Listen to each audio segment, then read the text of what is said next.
Assalamualaikum warahmatullahi wabarakatuh. Bismillah, alhamdulillah, wassalatu wassalamu ala rasulillah Sayyidina Muhammad ibn Abdillah wa ala alihi wa sahbihi wa man walah. Masih bersama Aisari, channel belajar Nahu. Di pertemuan ke-70 ini kita akan membahas tentang pola kalimat badal. Nah, bagaimana definisi, pengertian, contoh-contoh dan struktur dari badal itu sendiri, mari kita bahas bersama-sama di pertemuan ke-70 pada hari ini. Jadi badal secara bahasa bisa diartikan keterangan pengganti. Nah, kalau secara definisi, badal adalah kata keterangan pengganti dari suatu benda yang dimaksud, baik secara keseluruhan maupun sebagian, baik secara hakiki maupun maknawi. Hukum dari badal itu sendiri adalah mengikuti kata yang diwakilinya atau yang digantinya, atau disebut dengan mubdal minhu. Nah, ini silakan definisi ini dihafalkan ya. Kemudian tujuan dari badal sendiri adalah untuk menerangkan, memperjelas, memperinci identitas atau selainnya dari benda yang digantikannya, diwakilinya, atau benda yang dimaksud, atau tadi yang disebut dengan badal mubdal minhu. Atau kadangkala badal juga digunakan untuk mengkoreksi suatu ucapan yang salah. Nah, silahkan dihafal pengertian ini agar kalian lebih mudah memahami pola kalimat badal ya. Nah, di dalam ilmu nahu, badal itu terdiri dari 4 macam atau 4 bagian. Yang pertama badal mutabik, atau disebut juga badal kulli, atau disebut juga dengan badal kul min kul. Artinya kata pengganti tersebut mewakili secara keseluruhan dari mubdal minhunya. Kemudian yang kedua badal ba'at min kul, artinya kata badal sendiri mewakili dari mubdalnya hanya sebagiannya saja, tidak utuh secara keseluruhan, atau mewakili sebagian dari mubdalnya saja. Kemudian badal istimal ini mewakili mubdalnya hanya saja tidak dalam bentuk fisik, yaitu abstrak ya, abstrak. Dan yang terakhir adalah badal mubayyin. Badal mubayyin ini untuk mengkoreksi kalimat atau perkataan yang salah.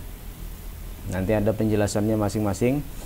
Nah, sebelum kita masuk ke contoh bahasa Arabnya, ada baiknya kita memberikan contoh dalam kalimat bahasa Indonesia ya. Meskipun kadang struktur bahasa Indonesia itu agak berbeda dari struktur ilmu nahwu sendiri, karena setiap bahasa punya masing-masing struktur ya, tapi ini adalah sebagai gambaran dari kalimat badal berbahasa Arab nanti ya.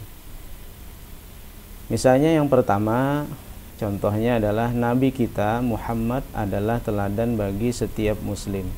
Jadi yang di sini yang dimaksud dengan mubdalnya, kata yang bisa diganti atau yang dimaksud itu adalah Nabi kita. Nabi kita di sini bisa digantikan dengan kalimat Muhammad atau menjadi badalnya Muhammad, karena apabila kita hilangkan kalimat Nabi kita di sini, maka orang paham juga yang dimaksud adalah Muhammad. Jadi kata Nabi di sini, Nabi kita di sini hanyalah sebagai prakata atau pengantar kalimat ya.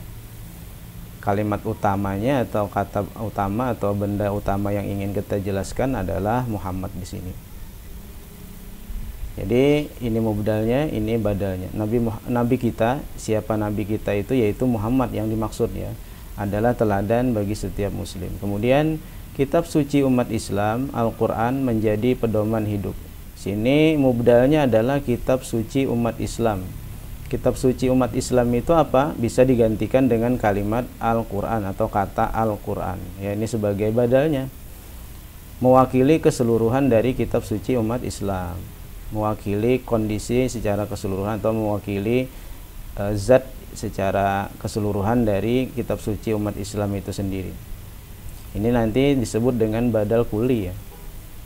Jadi ini menjadi mubdalnya, prakata atau pengantar kalimat.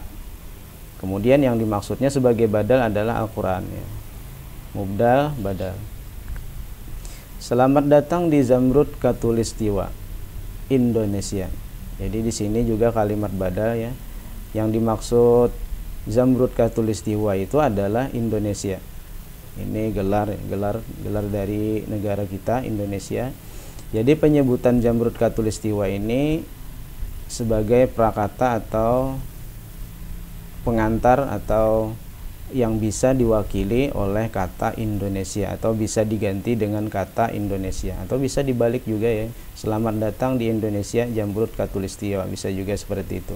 Jadi di sini yang menjadi mubdalnya adalah Jamrud Khatulistiwa, ini yang bisa diganti dengan kata atau ucapan Indonesia. Ini badal kuli juga. Jamrud Khatulistiwa ini bisa digantikan, diwakili kata Indonesia secara keseluruhan untuk penyebutan Jamrud Khatulistiwa. Karena kalau kita buang Jamrud Khatulistiwa ini, maka orang juga paham selamat datang di Indonesia. Selanjutnya, Presiden pertama RI Insinyur Soekarno sedang berpidato. Jadi ini juga kalimat contoh badal, tetapi kalau dalam bentuk bahasa Arabnya ya, ini bahasa Indonesia mungkin berbeda. Jadi bayangannya seperti itu. Presiden pertama Republik Indonesia itu siapa? Lalu dijelaskan dengan kata selanjutnya yang bisa menjadi badal, berposisi sebagai badal, yaitu Insinyur Soekarno. Jadi presiden pertama RI ini kalau dalam struktur nahwu disebut dengan mubdalnya, bisa digantikan dengan kata Insinyur Soekarno secara keseluruhan, atau mewakili benda dari presiden pertama Indonesia ini secara keseluruhan. Seandainya kita buang presiden pertama RI ini kalimatnya, maka Insinyur Soekarno sedang berpidato juga sudah jelas kalimatnya. Ayah sedang memperbaiki mobil, bannya. Nah ini juga contoh kalimat dari badal. Mubdalnya adalah benda yang dimaksud itu adalah mobil, tetapi bagiannya saja karena tidak keseluruhan yang diperbaiki, yaitu bannya aja. Berarti ini adalah badal ba'at min kul, artinya penyebutan sebagian dari benda secara keseluruhan. Ini mobilnya adalah benda secara keseluruhan, materi secara keseluruhan, atau zat yang secara keseluruhan, lalu dibadalkan atau dapat diwakili oleh benda yang ada pada dirinya ini sebagiannya saja dalam penyebutannya. Ini juga disebut dengan badal ba'at min kul. Badal ba'at min kul juga termasuk dalam pola kalimat badal. Ini mubdal, ini badal. Sekali lagi, bannya ini adalah bagian dari mobil, adalah penyebutan sebagian dari mobil ini. Aku suka olahraga bela diri, karate. Nah ini juga contoh kalimat badal. Olahraga bela diri kan ada banyak disebutkan kalau di dalam pikiran kita, maka dapat diwakili secara sebagian oleh kalimat sesudahnya, yaitu karate, karena tidak semua bela diri disebutkan di sini ya. Dibatasi pada kata karate saja sebagai badal penggantinya. Jadi ini tujuannya adalah memperjelas identitasnya ya, olahraga bela diri yang mana, yaitu karate. Jadi ini olahraga bela diri ini menjadi mubdalnya, kata yang diwakili atau kata yang dimaksud, sedangkan karate ini adalah badalnya, kata yang bisa menggantikan atau mewakili olahraga bela diri. Jadi kalau kalimatnya kita ubah seperti ini, saya suka olahraga karate, itu lebih khusus. Tetapi kalau dalam penyebutan badal, aku suka olahraga bela diri. Bela diri apa? Ya, karate yang dimaksud. Ini juga termasuk badal ba'at min kul ya. Karena apa? Karena karate ini adalah bagian dari olahraga bela diri. Kan ada banyak olahraga bela diri, karena sebagiannya saja yang disebut yaitu karate, berarti ini adalah badal ba'at min kul. Artinya penyebutan sebagian saja dari keseluruhan. Karate ini adalah sebagian, sedangkan olahraga bela diri ini keseluruhan karena ada banyak. Selanjutnya, para tentara satu pasukan sedang berlatih di hutan. Para tentara satu pasukan, berarti ini adalah juga badal ba'at min kul, penyebutan sebagian ya. Satu pasukan ini kan sebagian dari banyaknya para tentara. Berarti ini adalah mubdal, kata yang bisa diwakili dengan ungkapan satu pasukan. Maka ini disebut dengan badal ba'at min kul, penyebutan sebagian dari keseluruhan. Ini mubdal, ini badal. Para tentara satu pasukan sedang berlatih di hutan. Bapak guru ilmunya bermanfaat bagi para muridnya. Nah, ini juga termasuk badal, tetapi ini adalah badal istimal. Badal istimal itu nanti maksudnya adalah seperti badal ba'd min kul, hanya saja penyebutan sebagiannya dari keseluruhan yang bersifat abstrak. Ilmu ini kan bersifat abstrak. Bapak guru ini mewakili zat secara keseluruhan, kemudian bisa dibadalkan atau digantikan, diwakili kata bapak guru ini dengan penyebutan ilmunya. Ini bagian dari bapak guru yang bersifat abstrak, maka di dalam ilmu nahwu disebut dengan badal istimal karena bukan bersifat fisik. Kalau bukan bersifat fisik dan bagian dari mubdalnya secara keseluruhan atau sebagian dari mubdalnya yang keseluruhan, berarti itu adalah badal istimal. Nanti kita jelaskan lagi pembagian badal istimal di tema selanjutnya. Kemudian ibu guru sudah datang, bapak guru. Nah, jadi ini juga termasuk badal, tetapi dalam bentuk kalimat teralat, artinya meralat pembicaraan atau ucapan yang salah. Ibu guru sini adalah mubdalnya, kata yang bisa diwakili dengan bapak guru. Dia bermaksud menyebutkan ibu guru sudah datang, padahal yang benar adalah bapak guru. Jadi merevisi ungkapan ibu guru di sini menjadi bapak guru adalah juga contoh kalimat dari badal. Kemudian juga contoh badal namanya adalah badal mubayyin, ya, badal mubayyin. Nanti ada pembagiannya lagi, atau disebut juga kalau yang direvisi itu ungkapan yang salah, itu bisa disebut dengan badal golat. Contoh terakhir, Ari tolong ambilkan pensil, penghapus di atas meja. Nah, ini juga badal mubayyin, ya, atau badal golat. Dia bertujuan merevisi ungkapan yang salah atau kata yang salah. Kalimat ini asalnya menunjukkan minta ambilkan pensil, tetapi yang dimaksudnya adalah penghapus, lalu dia ralat ucapan pensil ini menjadi penghapus. Nah, maka ini disebut dengan juga pola kalimat badal. Ari tolong ambilkan pensil, penghapus, berarti dia bermaksud merevisi atau mengkoreksi ucapan pensil ini menjadi penghapus, bukan minta tolong ambilkan pensil tetapi penghapus, ya. Ari tolong ambilkan pensil, penghapus di atas meja. Nah, ini contoh-contoh dari pola kalimat badal, tetapi dalam catatan bahwa kalimat ini nanti bentuknya berbahasa Arab, ya. Kalau kita pakai bahasa Indonesia mungkin nanti berbeda. Jadi ini sebagai gambaran dari contoh-contoh kalimat badal dalam bahasa Arab atau dalam ilmu nahwu. Baik, kita bahas yang pertama, itu adalah badal muthabik atau badal kulli atau badal kulli minal kulli, ya, badalul kulli minal kulli. Artinya adalah penyebutan dari mubdal sebagai benda secara utuh atau bersifat fisik dan materi. Sekali lagi, penyebutan dari mubdal sebagai benda secara utuh dan bersifat fisik atau materi. Badal ini sering dipergunakan dalam yang pertama, penyebutan nama seseorang diiringi dengan ibn atau bin atau binti, ya, kalau kita menyebutkannya ibnu atau bintu. Maka penyebutan ibnu atau bintu posisinya adalah sebagai badal dan nama orangnya nanti menjadi mubdalnya. Yang kedua, penyebutan kunyah seseorang dengan diiringi namanya, maka nama tersebut posisinya sebagai badal. Kunyah itu adalah panggilan kehormatan seseorang atau kebiasaan orang Arab, ya, dengan bentuk abu atau ummu, penyebutan abu atau ummu, ya. Maka nama yang mengiringi setelah kunyah itu biasanya posisinya sebagai badal, atau boleh juga kadang sebaliknya, ya. Dan yang ketiga, penyebutan gelar, jabatan atau alias yang diiringi namanya, maka nama tersebut posisinya juga sebagai badal.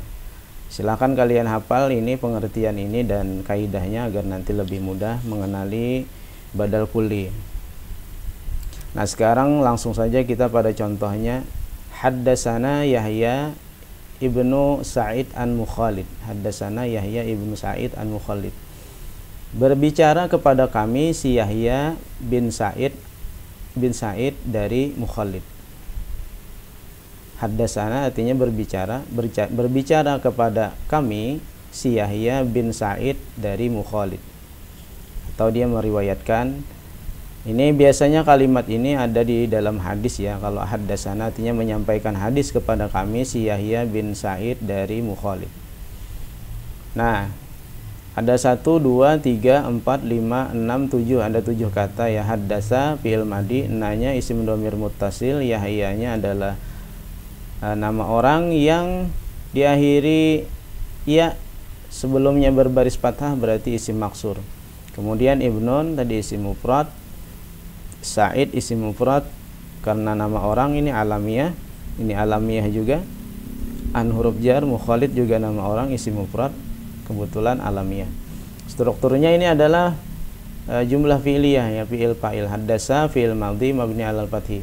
Nah, isim domir yang melekat pada fi'il, isim domir yang melekat pada fi'il ya, berarti isim domir mutasil, isim domir mutasil ya, maka dia biasanya menjadi maf'ul bih. Hukumnya mansub ya, karena di sini dalam bentuk isim domir mutasil mabni ala sukun. Kita singkat ya supaya penulisannya cukup. Mabni ala sukun, isim dhamir muttasil. Nah, ini menjadi fa'il. Yahya berbicara kepada kami. Yahya berbicara atau menyampaikan hadis kepada kami.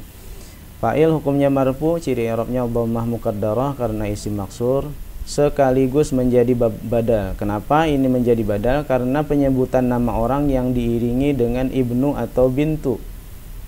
Ibnu atau bintu, berarti ibnu atau bintunya tadi otomatis menjadi badal. Badalnya adalah badal kulli atau badal mutabik atau badalul kulli minal kulli. Jadi ada 3 penyebutannya. Kalau secara singkat kita sebut badal kulli aja untuk penulisannya lebih singkat.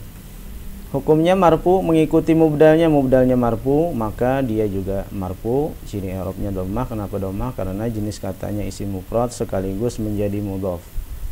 Ya, 2 isim beriringan tidak beralif lam dan ini nama orang, berarti mudhaf ilaih. Majrur kasrah karena isim mufrad atau alamiah. An huruf jar, maka setelahnya otomatis majrur kasratain isim mufrad atau alamiah. Nah, dari struktur ini maka kita bisa memperoleh baris yang tepat untuk bacaan tersebut, yaitu haddatsana Yahya ibnu Sa'idin an Mukhalidin. Haddasana Yahya ibnu Sa'idin an Mukhalidin. Jadi ini adalah pola kalimat jumlah fi'liyah dengan kombinasi mubdal badal. Kenapa kita tahu mubdal badal? Karena penyebutan nama orang yang diiringi dengan ibnu dan bintu ya. Yahya ibnu Sa'id, Yahya anak si Sa'id. Ibnu ini artinya anak, putra. Kalau bintu artinya putri. Contoh yang kedua, al-hadisu an Fatimah binti Rasulillah sallallahu alaihi wasallam. Ini juga adalah pola kalimat badal ada di dalamnya. Kenapa? Karena ada penyebutan nama orang dengan tambahan ibnu dan bintu ya, Fatimah bintu Rasul. Tapi nanti barisnya kita koreksi apa sesuai dengan i'rabnya, Fatimah binti Rasul ya. Ini juga pola kalimat mubtada khobar ya, karena apa, isim di awal kalimat. Nah, sebelum kita i'raban kita hitung lagi 1 2 3 4 5 6, ada 6 isim mufrad huruf jar, isim ghairu munsharif ya. Kenapa? Karena nama orang yang diakhiri ta marbutah, bintu isim mufrad, Rasul isim mufrad, Allah lafzul jalalah. Isim di awal kalimat posisinya mubtada, hukumnya marfu, ciri i'rabnya dhammah karena isim mufrad. An adalah huruf jar, maka setelahnya majrur, ciri i'rabnya adalah sini fathah ya, bukan kasrah, di sini fathah saja karena isim ghairu munsharif sekaligus menjadi mubdal. Ini tolong dikoreksi, ini fathah saja karena ghairu munsharif. Sekaligus menjadi mubdal, kenapa? Karena penyebutan nama orang tadi dengan adanya kelengkapan ibnu dan bintu. Berarti ini menjadi mubdal, bintinya menjadi badal. Badal apa? Badal kuli, karena mewakili keseluruhan dari wujudnya Fatimah, zatnya Fatimah. Fatimah anak Rasul sallallahu alaihi wasallam. Hukumnya majrur, kenapa majrur? Karena mengikuti mubdalnya. Di sini mubdalnya adalah majrur, berarti dia juga majrur. Ciri i'rabnya kasrah karena isim mufrad sekaligus jadi mudhof. Ini apabila ada satu kata yang diiringi dengan pola mudhof ilaih, berarti dia juga adalah mudhof ilaih ganda seperti yang sudah kita pernah bahas. Berarti mudhof ilaih majrur kasrah isim mufrad sekaligus jadi mudhof lagi, dan Allahnya mudhofun ilaih, hukumnya majrur, ciri i'rabnya kasrah karena lafzul jalalah. Nah, jadi ini adalah struktur pola kalimat mubtada khobar dengan variasi jar majrur dan mubdal badal ya. Sudah panjang kalimatnya.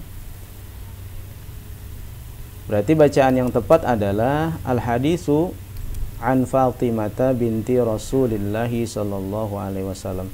Hadis ini adalah dari riwayat Fatimah putri Rasulullah sallallahu alaihi wasallam. Nah, di sini pertanyaannya, apabila ada mubtada maka ada khobar, sedangkan kalimatnya tidak ada lagi yang layak menduduki sebagai posisi khobar, maka khobarnya adalah khobar syibhul jumlah. Al-hadisu an Fatimata binti Rasulillah sallallahu alaihi wasallam. Kalau ditanya di mana kita mengetahui kalimat badalnya di sini, yaitu adalah penyebutan nama orang yang diiringi dengan kata ibnu dan bintu. Contoh selanjutnya, wadi'un nahwi al-imam Ali. Peletak dasar-dasar ilmu nahwu adalah Imam Ali karamallahu wajhahu. Ini juga termasuk kalimat badal. Di mana kalian mengenalinya?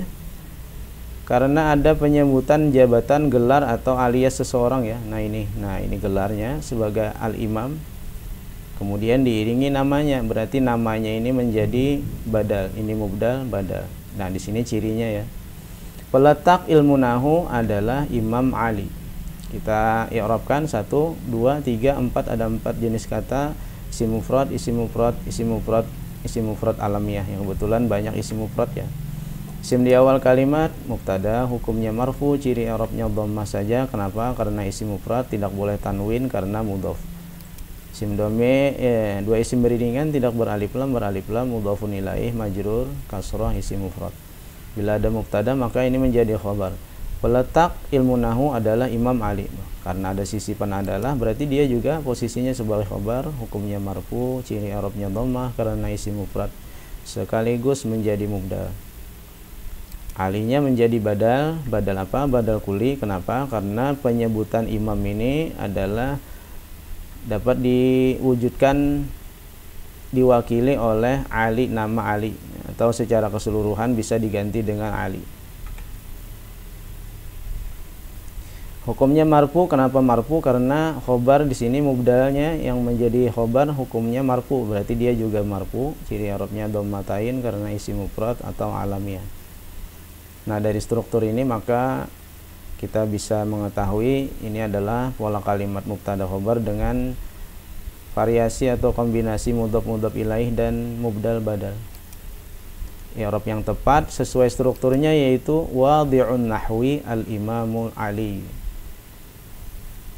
Wadi'un nahwil imamu aliyun. Peletak ilmu nahwu adalah Imam Ali. Tadi sekali lagi kalau ditanya di mana kita tahu kalimat badal dari kalimat ini, dari penyebutan gelar seseorang yang diiringi namanya. Maka namanya ini adalah badal kuli, badal mutobik, atau badalul kulli minal kulli. Selanjutnya Abu Hamid Muhammad Shahibul Ihya. Abu Hamid, ayahnya Hamid, yaitu Muhammad, adalah pemilik kitab Ihya. Ini maksudnya Abu Hamid Al-Ghazali ya. Jadi di sini juga adalah pola kalimat mubdal badal, di mana kita mengetahuinya. Di sini ada penyebutan kunyah tadi, kunyah. Kunyah tadi adalah gelar kehormatan seseorang yang dalam bentuk penyebutan abu atau umu, ayah atau ibu. Ayahnya si Hamid, yaitu Muhammad, adalah pemilik kitab Ihya.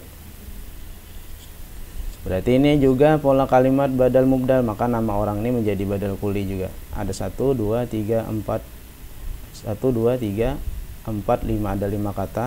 Asmaul khamsah, isim mufrad, isim mufrad, isim mufrad, isim mufrad juga. Jadi banyak isim mufrad contoh-contohnya ya. Isim di awal kalimat mubtada, hukumnya marfu, ciri i'rabnya adalah waw. Kenapa waw? Karena jenis katanya adalah asmaul khamsah, marfu dengan waw, mansub dengan alif, majrur dengan ya. Kalau asmaul khamsah maka otomatis mudhaf mudhaf ilaih biasanya ya. Kemudian sekaligus menjadi mubdal. Kenapa hamidnya bukan badal?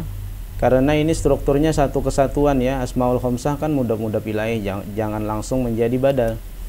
Ayahnya si Hamid berarti dia mudhaf ilaih, majrur kasratain, isim mufrad alamiyah. Dan ini bukan pokok kalimat ya. Jadi harus diselesaikan dulu strukturnya yang terkait mudhaf mudhaf ilaihnya, tidak boleh langsung menjadi badal. Kemudian dari segi maknanya juga ayahnya si Hamid yaitu Muhammad, berarti ini yang memperjelas, memperinci identitasnya, maka ini yang menjadi badalnya. Badalnya adalah badal kulli atau badal mutobik atau badalul kulli min kulli. Hukumnya marfu. Kenapa marfu? Yang diikutinya adalah mubdalnya. Ini mubdalnya hukumnya marfu, bukan yang ini ya, karena tadi ini bukan pokok kalimat. Mudhaf ilaih ini bukan pokok kalimat.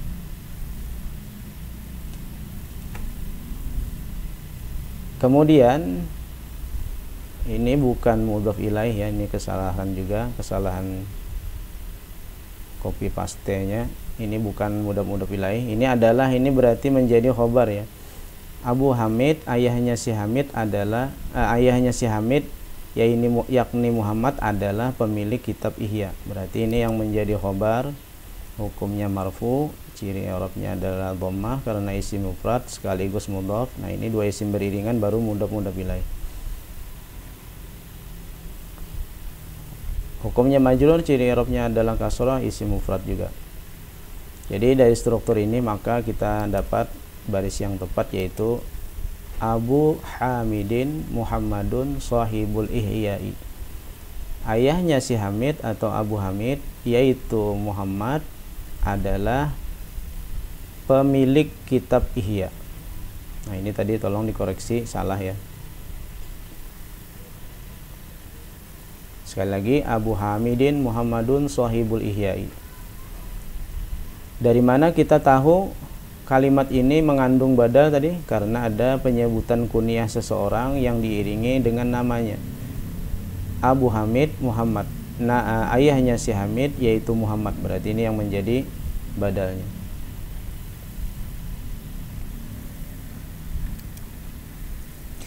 Nah, itu saja penjelasan pengantar dari pola kalimat badal dengan contoh-contohnya beberapa. Kemudian kita membahas badal kulli, badal mutawik. Giliran kalian berlatih untuk contoh-contoh kalimat berikut, masih pembahasan tentang badal. Juga diketahui arti atau terjemahnya agar memudahkan kalian menentukan struktur kalimatnya. Itu saja yang bisa kita sampaikan hari ini. Wallahu a'lam bishawab wa ilaihil marji wal ma'af. Subhanakallahumma wa bihamdika asyhadu an la ilaha illa anta astaghfiruka wa atubu ilaik. Wassalamualaikum warahmatullahi wabarakatuh.